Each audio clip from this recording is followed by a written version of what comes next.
အိန္ဒိယနိုင်ငံရဲ့လူစီကားတဲ့မြို့ငယ်တစ်မြို့မှာလာတာလို့ခေါ်တဲ့အမျိုးသမီးတူနေထိုင်ပါတယ်။သူမမှာအင်ကြီးအင်ကောင်းကားစုဆောင်းထားတဲ့ငွေကြေးဆိုတာဘာမှမရှိပါဘူး။ဒါပေမဲ့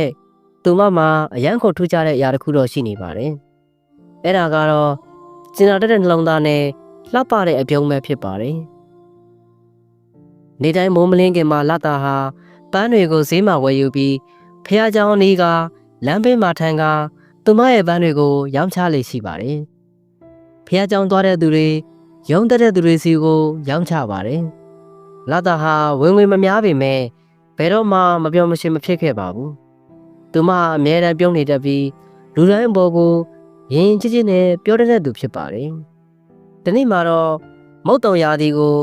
ရောက်လာခဲ့ပါတယ်။ပထမတော့မိုးကတဖြည်းဖြည်းချင်းရွာခဲ့ပေမဲ့နောက်ပိုင်းမှာတော့မိုးကြီးလာခဲ့ပြီးတရပြီးတရစက်တက်ရွာသွန်းခဲ့ပါတယ်။လမ်းတွေရေလမ်းပြီးလာတာရဲ့ပန်းတွေဟာရေဆိုပြီးပျက်စီးကုန်ပါတယ်။ဒါပေမဲ့သူမဟာနေတိုင်းသူ့နေရာကိုရောက်အောင်လာမြဲလာခဲ့ပါတယ်။သူမရဲ့အင်ကြီးနဲ့ပန်းတွေကမိုးရေတွေကြောင့်ဆိုစစ်စစ်ဖြစ်ကလာဝဲတဲ့သူတွေကလည်းလုံးဝမရှိသလောက်ပါပဲ။လူတွေကထီးတွေဆောင်ပြီးအလင်းမြန်ပဲရှောက်သွားနေကြပါတယ်။ဘယ်သူကမှရက်ပြီးမဝဲကြပါဘူး။တမနဲ့မှာတော့လာတာဟာပျက်စီးနေတဲ့ပန်းချင်းတောင်းကိုကြည့်လိုက်ပါတယ်။သူမဟာပင်ပန်းနွမ်းနယ်နေပြီး3ရက်လုံးလုံးဘာမှမရောက်ရသေးပါဘူး။တွေးနေရင်လည်းငိုချင်းစိတ်ပေါက်လာခဲ့ပါတယ်။အဲ့ဒီအချိန်မှာပတ်ဝန်းကျင်ကိုလှည့်ကြည့်လိုက်မိပါတယ်။လူတွေဟာအလင်းစလုံးလှုပ်ရှားနေကြကအေးဆက်နေတဲ့မျက်နှာတွေနဲ့မပြုံးရွှင်နေကြတာကိုမြင်လိုက်ရပါတယ်။ရုတ်တရက်ပဲသူမရဲ့ရင်ထဲမှာအတွေးတစ်ခုပေါ်လာခဲ့ပါတယ်။လူတိုင်းကဒီအချိန်မှာခက်ခဲနေကြပြီးပင်ပန်းနေကြတယ်။သူတို့လိုနေတာကအပြုံးတစ်ခုပဲဖြစ်မယ်။လက်သားကမတ်တက်ရက်လိုက်ပြီးပန်းတွေကိုအခမဲ့ယူနိုင်ပါတယ်လို့အတန်ပြုလိုက်ပါတယ်။တချို့လူတွေကသူမကိုလှည့်ကြည့်ပြီးပြုံးပြကြပါတယ်။တချို့ကတော့သူမကိုစိတ်ချုပ်တဲ့အကြည့်နဲ့ကြည့်ကြပါတယ်။တချို့ကပန်းတွေယူပြီးကျေးဇူးတင်ပါတယ်လို့ပြောသွားကြပါတယ်။အဲ့ဒီအချိန်မှာပဲအမျိုးသားတူဟာစိတ်ထက်ကြပြီးဝမ်းလဲနေတဲ့မျက်နှာနဲ့ရှောက်လာခဲ့ပါတယ်။လာတာကသူ့ကိုတားလိုက်ပြီးညှင်သာစွာနဲ့ဒီနေ့ဟာတင့်အတွက်ကဆိုးကျင်ဆိုးပါလိမ့်မယ်။ဒါပေမဲ့ဒီဆိုးတဲ့အရာတွေဟာအချိန်တန်ရင်ကုံဆုံးသွားမှာပါလို့ပြောကပန်းတခွင့်ပေးလိုက်ပါတယ်။အဲ့ဒီလိုဟာသူမကိုကျေးဇူးတင်တဲ့မျက်နှာနဲ့ကြည့်ကထွက်ခွာသွားခဲ့ပါတယ်။နောက်ရက်နေကကြောင်လာတာဟာအဲ့ဒီလိုပဲဆက်လုပ်နေခဲ့ပါတယ်။သူမဟာရေဆိုနေတဲ့ပန်းတွေကိုအပြုံးနဲ့အတူကျင်နာတဲ့စကားလုံးတွေနဲ့ပေးဝေနေခဲ့ပါတယ်။လူတွေဟာသူမကိုပန်းတွေကြောင့်မဟုတ်ပဲသူမရဲ့စိတ်တဲ့ကြောင့်သတိထားမိလာကြပါတယ်။ရက်နေကကြတော့မိုးတွေတဖြည်းဖြည်းချင်းစတင်ကိစ္စင်လာခဲ့ပါတယ်။တမနက်မှာတော့လူတအူးဟာသူမစီလျှောက်လာနေပါတယ်။သူဟာတန်ရှင်းတဲ့အဖြူရောင်အင်ကြီးကိုဝတ်ထားပြီးကျင်နာတဲ့မျက်နှာရှိပါတယ်။ဖိုင်တဲ့တစ်ခုနဲ့တော်တချောင်းကိုလည်းကင်ထားပါတယ်။ဒီကမျိုးသမီးကလာတာလားလို့သူကမေးလိုက်ပါတယ်။လာတာကမောကြည့်လိုက်တော့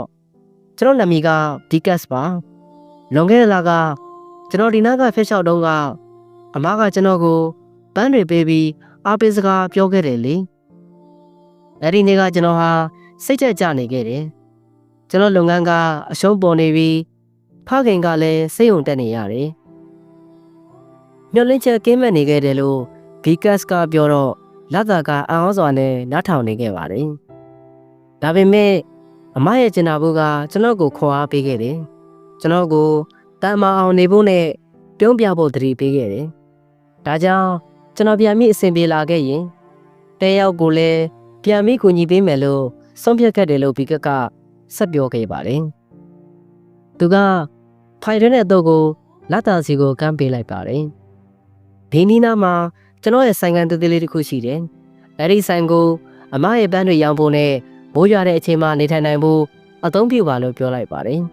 ။လက်တာဟာအံ့ဩသွားပြီးကျမဒီတိုင်းတော့မယူပြရစီနဲ့ဆိုင်ကန်ကားကပေးပါမယ်လို့ပြောလိုက်ပါတယ်။အဲဒီခါဘီကတ်ကပြောလိုက်ပြီးအခုပေးစရာမလိုပါဘူး။ရောင်းကောင်းပြီးစတင်ဝင်ရတဲ့အခါမှာနည်းနည်းချင်းပြန်ပေးပါလို့ပြောလိုက်ပါတယ် အဲဒီစကားကိုကြားတဲ့အခါလာတာဟာအယံဝတ်တာသွားပြီးကျေးဇူးတင်စကားပြောလိုက်ပါတယ်။မိုးရရမ်းရွာပြီးရောက်မရတဲ့အချိန်မှာတော့